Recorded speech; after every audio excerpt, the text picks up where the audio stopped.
we're going to listen to Parker do redos of his speeches from yesterday on the TOC round 4 between Green Hill and Harvard Westlake. He's going to give the 2AR and going for conditional word picks bad. So yeah, follow along and watch part 1 of the video before you watch this part. I'm ready. You see, this is that you're contradicting yourself, since you're committing interpretations the one AR, the one to see which are obviously to our argument itself, which is obviously impossible, which means you just reject this argument, the after side, which are the one, which are obviously one committing interpretation. Second, this is intervention because there's no justification when good defense is good enough, which means that the least judges deciding and putting in what they think that is, which arguments are reversibility, since there's no way we can get past a judge just intervenes against it, but there's no way we can get past abusive substantive arguments by just debating more. Now it's on the counter debate on the drop debate arguments. The framing issue here is that you're punishing the conditionality arguments by giving them a conditional counterpoint and taking them for them, which is the root cause of my abuse claim, which means it rectifies none of the abuse stories. That which arguments, that's the whole point of the theory claim. And I say, I still don't have to answer the counterpoint, but the same argument still have to win that the counterpoint is theoretically legitimate, and then win the case that with status quo is exactly what I have to do in conditionality. What I'm criticizing you say, keep the substantive debate, but turn a bit for a long-term substantive debate because I stop you from reading abusive arguments. So they know they're going to lose around, so they're not going to read them anymore. So it means that I was arguing consideration now. The interpretation, counter-interpretation, the framing issue on the interpretation, counter-interpretation is that only my offense links to on a strength link to the unique interaction between conditionality and word picks, which means that even if adversarial comes first in the abstract, my ground standard comes first with the size of the question. And the second place you can vote off is the I'm going to win a straight turn to the adversary standard now. Let's go on the live and send the interpretation. You can have conditional word picks. The violation is succeeded now. You're going to the ground standard. This is the first place and the easiest place we can vote off because the word picks need 6 minutes of AC offense, which means I have to go for spending a ton of time in the 1 hour reconstructing offense against the word pick, spending 4 minutes on it, but I can't do that in the conditionality because you'll just kick it. I mean, I lose my only strategy to rectify the abuse of the word picks. Now, you say this happens in normal conditionality, but the unique difference is that conditionality does not moot 6 minutes AC offense, which can usually be the case, but that's not the case with word picks. Now, you say times skew, but I can times you say strategy skew claim about I lose my only strategy skew, my only strategy to rectify the abuse claim. Now, you say test the aspect for multiple scenarios, and as you can group these arguments first, there's no link because you can still read a word pick. You can just have to read it for 7 minutes unconditionally, or you can just read multiple counterplans. They just cannot be word picks. Or second is that I want a link turn to your argument because there's a depth advantage just discussing the word pick for 7 minutes because then we're talking about only discourse, or you can read the conditionality, you can read multiple conditional counterplans. They just can't be word picks, which means that you have to actually engage the 1AC, which means they both have a depth and a breadth advantage, which is not obviously compared to the other. Now, the counter-interpretation, you say that the advantage of the app is a disadvantage to the squo, which means it should be easy to win the status quo. First, I still have to win 2 layers to win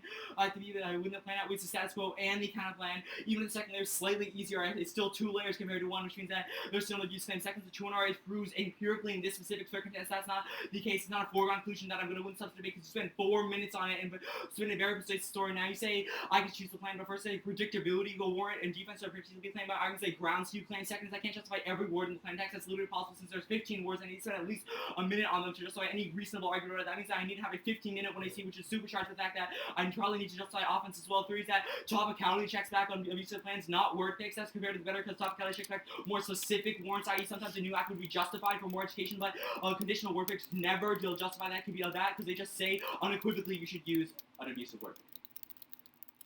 How long was that? 3 minutes. Okay. So, in terms of efficiency, the increase in speed was offset by the increase in double breaths as well as the stumbling and the stuttering. Yeah.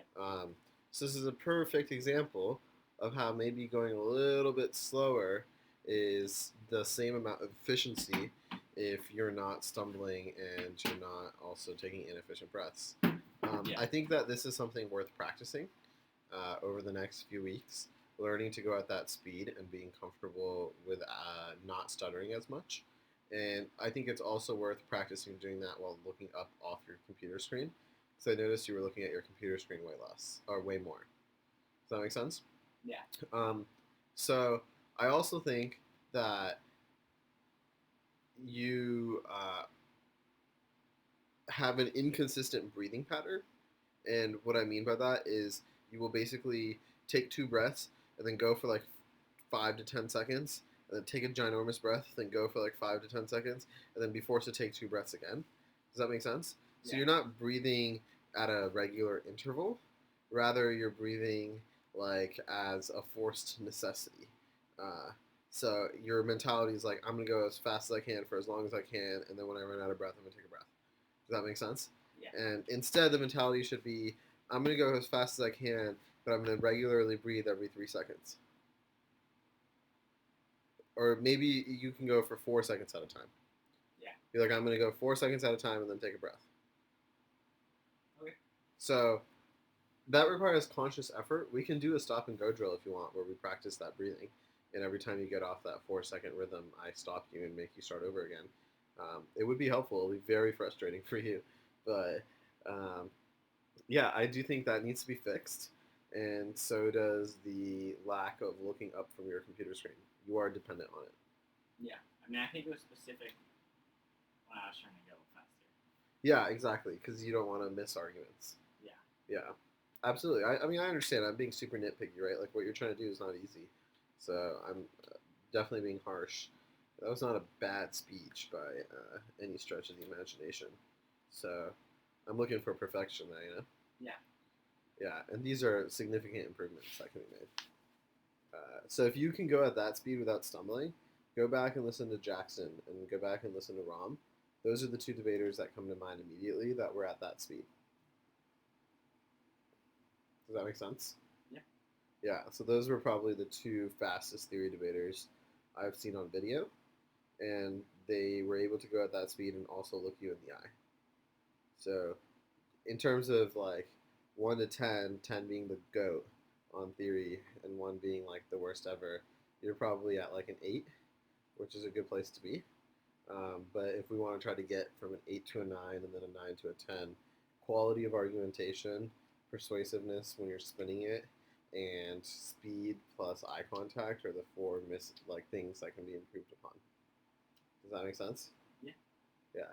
You can think about each of them as 0.5 points, and when you get each of them down, you'll move from like an 8 to an 8.5, an 8.5 to a 9, 9 to a 9.5, 9.5 to the GOAT.